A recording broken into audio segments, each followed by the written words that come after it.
An emergency vaccination drive in the Democratic Republic of Congo after a measles outbreak in 2020.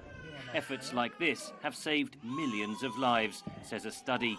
Researchers looked at vaccination programs over the past 2 decades, targeting 10 infectious diseases across 112 low and middle income countries.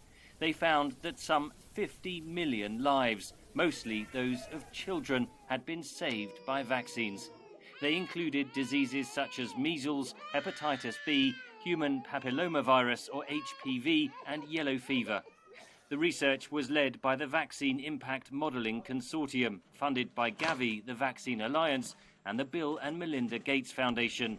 If we continued with the vaccinations in our projections, so beyond 2019, we'd avert another 47 million deaths. So huge numbers. And really what we wanted to kind of show in this paper is this is what we projected vaccination to look like before the COVID pandemic, and wanted to emphasize, these long-term effects, these long-term benefits of vaccination going into the future.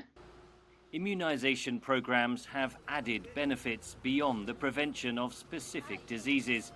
For example, if people aren't getting sick of vaccine-preventable diseases, then that means there's less stress on healthcare due to those infections, which means you could potentially be treating people for other things. But the researchers warn that the COVID-19 pandemic has disrupted vaccination programmes and could lead to a decline in coverage.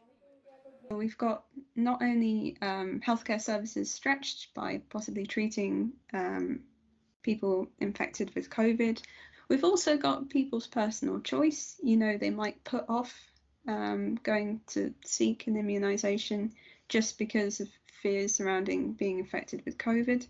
The World Health Organization in April launched its Immunisation Agenda 2030 to try to get vaccine programs back on track and reach even more people. It would mean reducing by half the children who are completely left out of essential vaccines, the zero-dose children.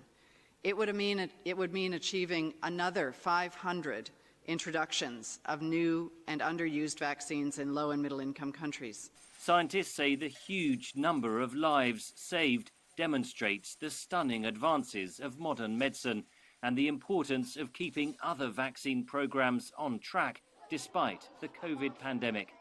Henry Ridgwell for VOA News, London.